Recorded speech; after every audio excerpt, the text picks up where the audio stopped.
안녕하세요. TMTV입니다. 베트남은 이번 4차 확산이 시작되기 전까지 다른 국가들에 비하여 현저히 방역을 잘하고 있는 국가로 인정받았는데요. 최근 베트남의 상황은 주변 국가들과 한국에서도 이슈가 될 정도로 관심을 받기도 했죠. 다른 국가들에 비하여 베트남의 코로나 위기 상황이 조금 늦게 찾아왔지만 현재 많은 국가들이 준비하고 있는 백신 여건에 발맞춰 베트남에서도 외국인을 맞아들이기 위한 준비를 시작하였는데요. 이는 사실 지난 4월부터 시작하려고 했었지만 4차 팬데믹으로 인하여 잠시 중단된 상태였습니다. 베트남 공산당 최고 의사결정기구인 정치국이 푸꾸 옥삼과 같이 코로나19를 통제하고 있거나 통제가 용이한 특정 관광지를 외국인에게 개방할 수 있도록 백신 여권의 시범 운용을 관련 기관에 지시하였습니다. 총서 기자는 지난 11일 정치국 회의에서 코로나19 통제와 경제성장 유지라는 이중의 목표를 달성하기 위해 전 인민의 분발과 당의 지도력을 강화해야 한다며 이와 같이 지시했습니다. 총서 기자는 베트남은 기본적으로 코로나19 확산을 통제하고 있다며 모든 정부기관은 집단 면역을 조기에 달성할 수 있도록 백신 접종을 가속화하는 데 모든 차원을 집중해야 한다고 당정에 지시했습니다. 총서 기장이 언급한 최남단 비엔장성 푸꾸 옥삼은 인구 10만여 명에 차내 관광지로 2014년부터 시행된 외국인 입국자 30일 비자 면제 정책으로 최고의 관광지로 떠올랐는데요. 푸꾸 옥섬은 한국의 제주도처럼 베트남의 최고섬 휴양지로 유명한 곳이죠. 코로나19 발생 이전인 2019년 푸꾸 옥섬은 외국인 54만여 명을 포함해 500만 명 이상의 방문객을 맞이했는데요. 이번 지역 감염 4차 확산으로 전국 40개 성시에서 확진자가 발생했음에도 비엔장성은 한 건의 확진 사례도 보고되지 않을 정도로 코로나19 청정 지역입니다. 앞서 지난 4월 정부는 관광산업 회복을 위해 백신 여권 소지 외국인에 대한 격리기간 면제나 단축 등 정책을 검토할 것이라고 밝혔으나 이번 4차 확산으로 이 계획은 잠정돌이 된 상태였는데 당의 결정으로 논의를 다시 이어가게 된 것이죠. 유네스코 세계문화유산 호이안과 미선 유적지 등에 있는 중부, 광남성은 오는 7월부터 백신 접종을 마친 외국인 관광객을 국내에서 처음으로 허용하는 방안을 마련했으나 아직 정부의 승인이 나지 않은 상태입니다.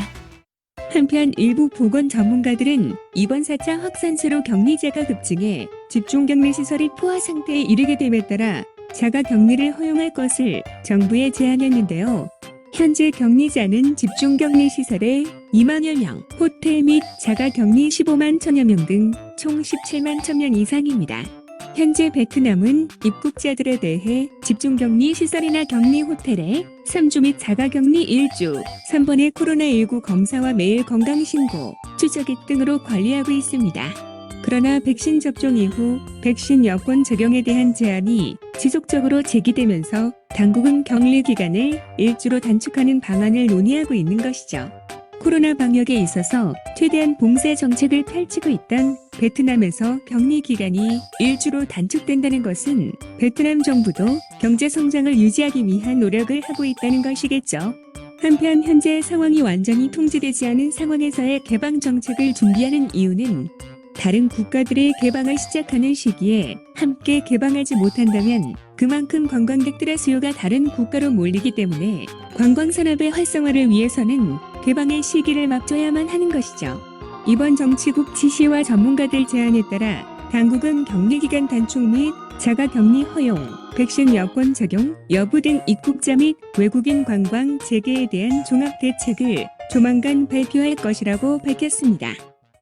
베트남 정부는 푸꾸옥 섬을 베트남의 대표 관광지로 개발하기 위하여 많은 노력들을 하고 있는데요. 푸꾸옥 유나이티드 센터를 조성하였으며 한국 제주도에 있는 테디베어 박물관과 협업하여 푸꾸옥에도 테디베어 박물관을 개관하였습니다.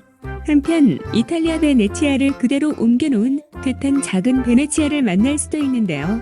미니어처 베네치아는 푸꾸옥에 잠들지 않는 도시로 불리우는 대규모 복합 리조트 단지인 푸꾸옥 유나이티드 센터 그랜드 월드에 조성되어 있습니다. 미니어처 베네치아에는 이탈리아 북부 수상 도시 베네치아 운하를 그대로 구성한 작은 운하가 있는데요. 운하의 물은 바닷물을 그대로 끌어다가 채웠으며 미니어처 베네치아를 관통하는 운하의 길이는 400m, 혹 25m로 운하 양쪽으로 자리 잡은 이태리풍의 형형색색 집들은 이탈리아 북부 브라노섬을 연상케 합니다. 특히 운하를 유히 유랑하는 곤돌라는 미니어처 베네치아에서 빼놓을 수 없는 관광 상품인데요. 부츠와 모자, 빨간색과 흰색 줄무늬 유니폼을 입은 뱃사공이 노를 젓는 곤돌라를 타고 베네치아를 천천히 둘러보면 마치 베네치아에 온 것 같은 이국의 풍경에 매료될 것입니다. 마치 한국인들이 제주도에서 이국적인 느낌을 받는 것처럼 말이죠. 1인당 15만 동을 주고 곤돌라를 타고 운하를 흐르다 보면 다양한 예술가들의 작품과 행위예술 등으로 베네치아의 정취를 한껏 느낄 수 있습니다. 이외로 그랜드 월드에서는 이태리 분위기의 다양한 테마 공연과 야외 공연, 오페라를 즐길 수 있는데요. 특히 베네치아 전통 가면과 의상을 착용하고 공연 내내 관람객들과 소통하는 예술가들의 모습은 풋욕 관광의 색다른 재미를 선사하기도 합니다. 운하를 따라 걷다 보면 유럽풍 상점들이 이어지는데요. 관광객들은 유럽 한가운데를 떠도는 나그네 같은 기분으로 기념사진을 찍기도 합니다. 미니어처 베네치아의 중앙 광장은 베네치아 산마르코 광장의 분위기를 전해주고 광장 뒤로 우뚝 솟은 종탑은 실제 98.6m 높이의 산마르코의 종탑과 흡사한데요. 여기에 가끔 비라도 내리면 서정적인 낭만에 취할 수도 있습니다. 이처럼 베트남은 현재의 상황에서 방역에 집중하기도 하지만 코로나 이후 다시 관광 산업을 살리기 위한 준비도 꾸준히 진행하고 있습니다. 이상 베트남 소식을 전해드린 팀TV였습니다. 감사합니다.